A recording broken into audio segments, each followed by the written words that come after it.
Kalau ada orang salat, kalau ada orang ruku, kalau ada orang sujud, ruku sujudnya tidak mengikuti cara ruku sujudnya Muhammad sallallahu alaihi wasallam, maka tidak bernilai salatnya di hadapan Allah Subhanahu wa taala. Paham? Satu. Dua, jika ada orang salat kemudian cara salatnya tidak mengikuti Muhammad sallallahu alaihi wasallam, maka tidak akan mendapatkan manfaat dari salatnya. Dan kita lihat nanti ada rahasia dalam sujud yang ini hanya bisa diperoleh jika sujud kita sesuai dengan petunjuk Nabi Muhammad sallallahu alaihi wasallam. Apa rahasianya?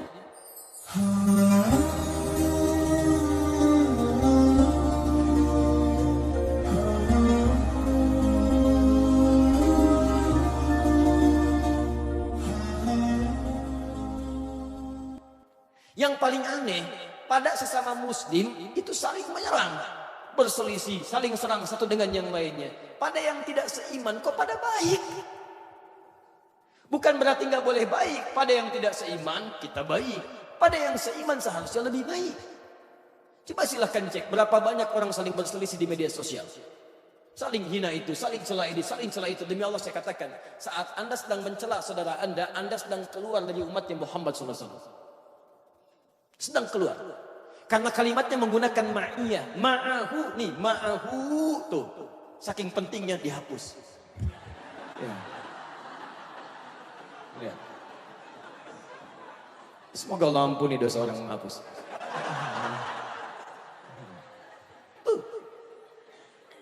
Ma'iyah ini artinya kebersamaan, ma'iyah, ikut. Jadi kalau Anda melanggar ketentuan ini, Anda keluar dari rombongan ini. Keluar, Anda sedang berbaris, Anda keluar relnya, kereta api kan ada relnya itu. Keluar dari rel, berarti Anda keluar kan dari jalurnya. Anda keluar, dan bisa bahaya. Kereta keluar dari jalur, itu bisa bahaya. Dia terjungkal, dia jatuh, dan banyak persoalan dalamnya. Sekarang Anda keluar dari ketentuan umat Nabi Muhammad SAW. Saat Anda mengerjakan hal yang dilarang oleh Nabi, Anda secara tidak sadar sedang keluar dari tuntunan Nabi, keluar dari relnya. Ya. Silakan cek. Anda mencela teman Anda sendiri, Anda menggibahkan dia, Anda menuduhnya, Anda berbuat zalim kepadanya tanpa hal yang dibenarkan, maka Anda sedang tidak diaku sebagai umat Muhammad SAW. Takwalah kepada Allah Subhanahu wa taala. Paham ya? Yang paling hebat, tiga ciri ini, orang yang gemar ikut tuntunan Nabi, lihat baik-baik, kalau saya sebut tuntunan Nabi berarti dalam kehidupan, semuanya, dari bangun tidur sampai tidur lagi. Bangunnya ingin seperti Nabi, makannya ingin seperti Nabi. Coba tanyakan pada jalur kehidupan kita setelah Anda berusia puluhan tahun sampai hari ini. Pernah nggak terfikir bahwa hidup kita itu ingin disesuaikan dengan kehidupan Nabi? Pernah nggak terfikir bagaimana bangun tidurnya Nabi? Cara makannya Nabi, cara minumnya Nabi, cara jalannya Nabi, bagaimana Nabi berumah tangga, bagaimana Nabi bekerja dan sebagainya. Kalau Anda sudah punya pemikiran seperti itu, maka Allah sedang mengantarkan Anda pada tingkat kebaikan tertinggi. Tapi pertanyaan saya, dari puluhan tahun Anda hidup, pernah nggak terfikir hal yang demikian?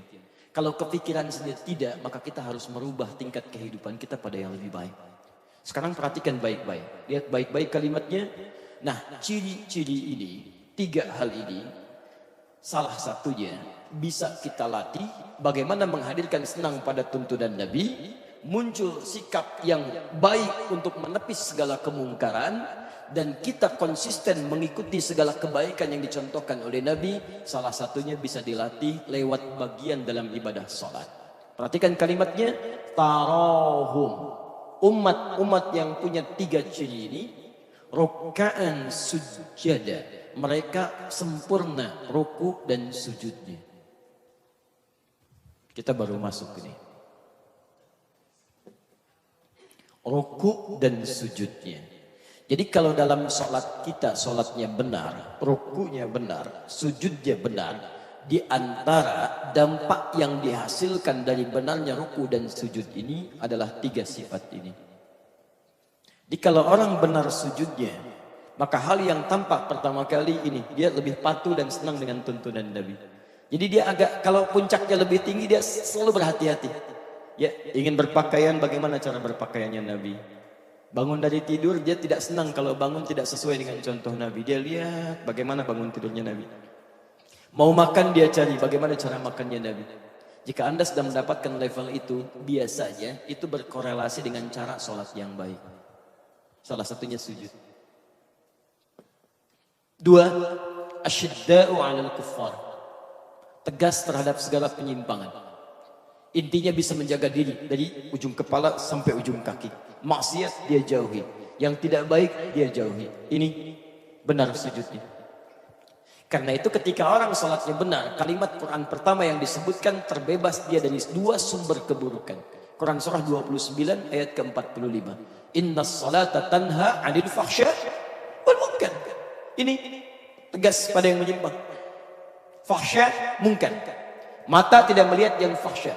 Telinga tidak mendengar yang munkar. Kaki sampai ke ujung tangan menghindari keduanya. Ini. Jadi kalau sampai hari ini antum sholat tapi mohon maaf fahsya masih dikerjakan, mungkar masih dilakukan, ada yang salah dalam sholatnya, khususnya sujudnya. Terakhir ini, orang yang sujudnya benar, sujudnya baik, pasti punya sifat ruhama bainahum. Awas, yang paling berbahaya itu antum rajin ikut kajian, antum tahu ilmunya, antum catat, tapi hasil dari apa yang antum pelajari tidak tampak dalam kepribadian antum. Sholatnya seperti benar sesuai dengan perintah-perintah atau tulisan-tulisan yang antum catat di catatan itu. Angkat tangannya begini, Masya Allah, sejajar dengan bahunya. Rukunya sempurna sampai dengan sejajar kepala sampai bagian belakangnya. Tapi Masya Allah, ketika melihat teman, celak sana, celak sini.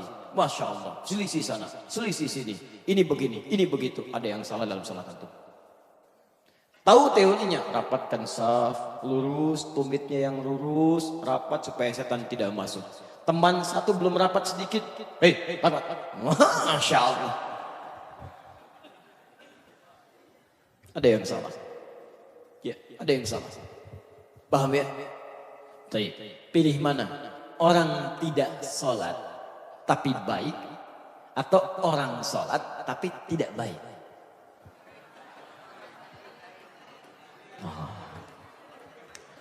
Baik. Saya ingin katakan gini, ini hati-hati, kalimat seperti ini sering disampaikan. Awas, ini dalam ilmu mantik disebut dengan logika yang kacau, premisnya tidak sempurna. Dan ini sering dimainkan oleh sekelompok orang, terutama orang-orang liberal sekarang. Anda mesti hati-hati, karena dua premis ini disebut premis yang bermasalah, tidak nyambung keduanya. Ya, perbandingan yang tidak nyambung, tidak apple to apple, maka tidak menghasilkan jawaban yang sempurna. Gak nyambung.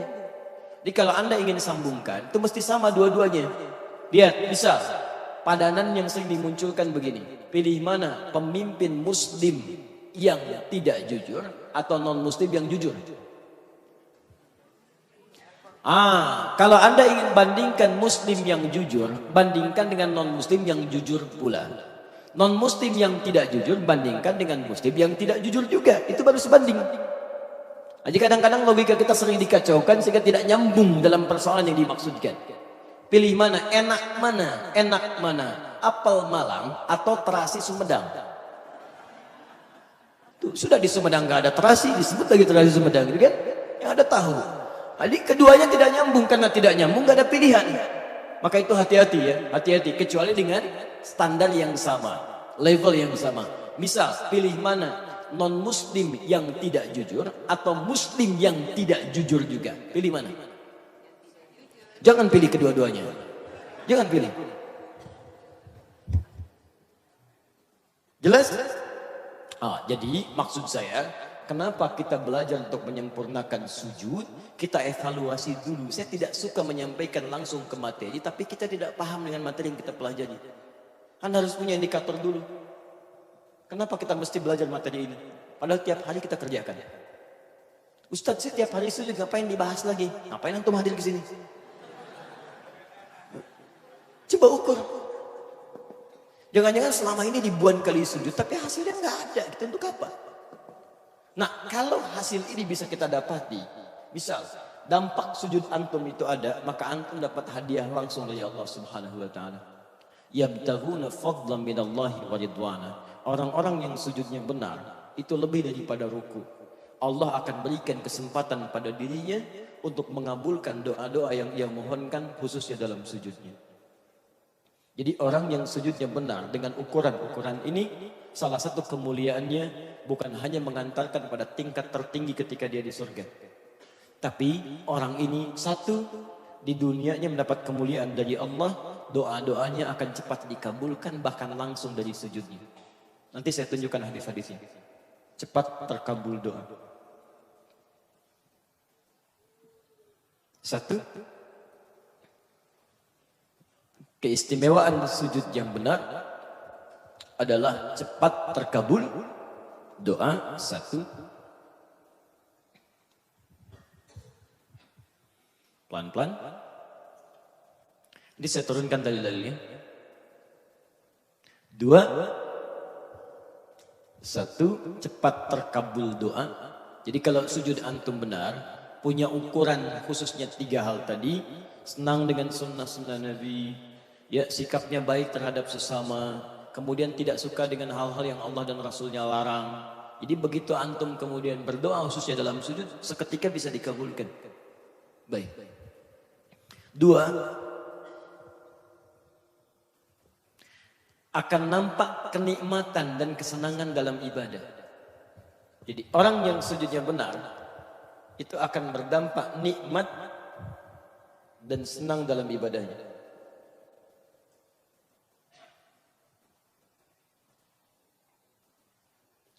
Bapak Ibu, kalau makan nikmat bertambah tidak?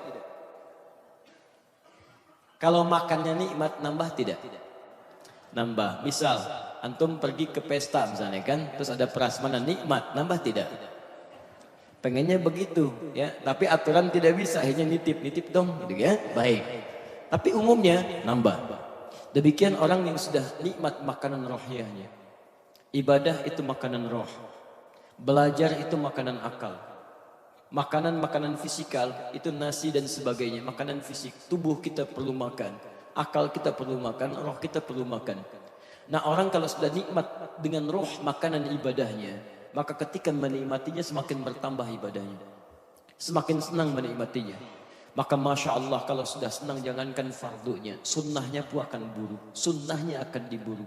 Bahkan dulu di masa-masa ahli kitab, saat masih mengikuti ajaran yang benar sesuai petunjuk dari nabi-nabi sebelumnya, itu dilukiskan oleh Al-Quran. Ada golongan ahli kitab yang saking benar sujudnya, menikmati ibadah sampai dia bangun malam. Malam dikejar, yang penting bagaimana caranya bisa sujud di malam hari. Quran surah ketiga Ali Imran ayat 113 sampai 114, paling kiri sebelah bawah. Laisu sawa'a bin ahlil kitabi ummatun qa'imatun yatluna ana al-laili. Lihat ujung kalimatnya, wahum yasjudun. Ada perbedaan. Semua ahli kitab tidak buruk semua. Ada yang baik-baik. Bahkan di antara mereka, lihat kalimatnya, ada yang sengaja berburu waktu-waktu malam untuk membacakan ayat-ayat Allah dan memperbanyak sujud kepada Allah Subhanahu wa taala. Wahum yasjudun. Saking nikmatnya mereka sujud sampai jangankan yang fardu, yang sunnah diburu malam. Makanya kalau antum ingin melihat orang-orang saleh, itu malam waktu terbaik. Orang yang benar-benar soleh dalam pandangan Allah, dia tidak akan pinjamkan waktu-waktu malam. Ya, jadi kalau antum ingin mengukur sedekat apa antum dengan Allah, lihat aktivitas malam antum. Kalau malam antum ada investasi waktu yang baik untuk mendekat kepada Allah, maka ini menunjukkan bahwa tingkat kedekatan antum dengan Allah Subhanahu wa taala sedang dinaikkan, Pak. Bu. Kalau ibu ingin mengukur sesoleh apa suami ibu, salah satunya, kalau ingin lihat kedekatannya dengan Allah, bantu, Bu. Jangan dituntut. Berarti suami saya belum soleh ya? Bukan. Anda bantu, dorong, doakan, ajak. Pak, malam bangun yuk. Enggak mah, malam ada bola. Masya Allah. Nih pembalasan, kan semalam kalah tuh Madrid sama Tottenham Hotspur 3-1 lagi. Oh misal gitu kan, sampai hafal tuh. Sekarang nggak bisa. Masya Allah, nggak apa-apa. Papa nonton bola dulu, nanti pertengahan babak, kan ada babak kedua tuh, ya daripada nggak ada apa-apa, 2 rakaat aja Pak. Pelan-pelan aja dulu Bu, pelan-pelan. Kalau ada orang keras, jangan dilawan dengan keras lagi, pada akhirnya pecah. Ya, Pak tahajud yuk, nggak bisa bola. Apa? Apa papa nggak pengen? Nggak nyambung tuh. Apa tidak bisa di imam yang baik? Masya Allah, gak akan beres rumah tangga. Ya, pelan-pelan, Pak, nggak apa-apa. Ya, insya Allah besok-besok lagi ya. Sekarang mama aja yang doakan. Tahajud, sholat. Begitu selesai datang, kasih minuman. Alhamdulillah Pak, ya. Tadi sudah sholat, mama doakan supaya papa sehat dan sebagainya. Hari kedua doakan lagi. Malam ketiga bisa jadi imam dia. Jadi imam. Kalau belum biasa malah ngajak. Mah tahajud yuk. Ya Pak, Masya Allah. Ya udah mama imam. Oh Masya Allah.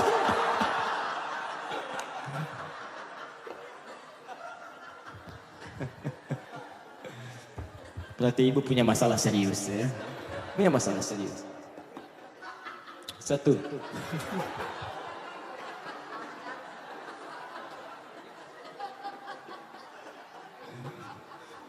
Antum belum sarapan ya. Agak lambat antum senyumnya. Aduh. Nih Bu, Pak. Ya. Makanya antum catat, antum lihat. Gampang kalau ingin jadi orang soleh. Malam maksimalkan. Ini kalau nikmat sujudnya, ini ibadah akan diburu. Ya. Bahkan Nabi pernah mengatakan, ni'mal abdu Abdullah. Hamba yang paling baik itu Abdullah. Sepanjang dia bisa bangun malam. Ini. Jadi disebut oleh Nabi, ni'mal abdu dengan kenikmatan. Hamba itu akan mendapatkan kenikmatan. Kalau bisa terbiasa bangun malam. Antum kenal Utsman bin Affan?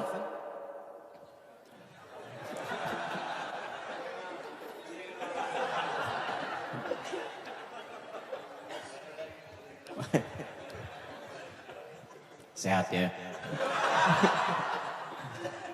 Utsman bin Affan itu kaya luar biasa. Hartanya banyak, asetnya ada sampai sekarang. Tapi kenikmatan terbesarnya bukan saat omsetnya bertambah. Datang harta bukan. Tapi saat waktu malam tiba. Kata Imam An-Nawawi, ya saya sering ungkapkan kalimat ini, ada di kitab At-Tibyan fi Adab Hamalatul Quran, terbitan dari Kutub Al-Islamiyah, warna merah marun, paling kanan sebelah atas halaman 38. Paragraf pertama bagi 1 sampai 2. Kata Imam An-Nawawi, maaf, kata beliau, Utsman itu sangat menikmati malamnya sampai tahajud, sampai khatam Al-Quran. Diburu. Kalau seseorang sujudnya itu bagus, maka nikmat. Antum pernah dengar Sufyan ibn Uyainah? Masya Allah. Ada kisah menyebutkan dan beberapa sahabat tabi'in yang lain juga luar biasa. Itu pernah sholat sunnah di depan Ka'bah. Saat rakaat pertama sujud dia, temannya melihat. Begitu tawaf, ini Ka'bah, tawaf temannya, berbalik, tawaf pertama, ini masih sujud yang pertama, belum bangun. Tawaf yang kedua, masih sujud, belum bangun. Saking nikmatnya sujud, sampai tawaf yang ketujuh, yang terakhir masih belum bangun dalam sujudnya. Saking nikmat. Ya coba cek, kalau antum sudah menikmati sujud yang seperti itu, maka ada suasana yang akan berbeda dalam kehidupan kita. Demi Allah saya katakan, kenikmatan di hati, ketenangan di jiwa, kedamaian di rumah tangga, ya dan kenikmatan dalam seluruh aktivitas kita. Ini sujud. Jadi maksud saya, kalau antum bekerja belum tenang, di rumah belum tenang, dengan Allah belum dekat, coba lihat, mungkin ini belum sempurna, walaupun setiap hari antum sering sujud. Ini masalahnya mungkin. Ya. Dan nanti solusi itu bisa hadir ketika antum memohon kepada Allah, di puncak tertingginya. Nanti saya berikan rahasianya saat kita praktek. 3.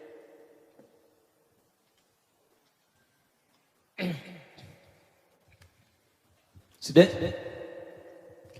Orang yang sujudnya benar, sesuai dengan petunjuk Al-Quran dan Sunnah,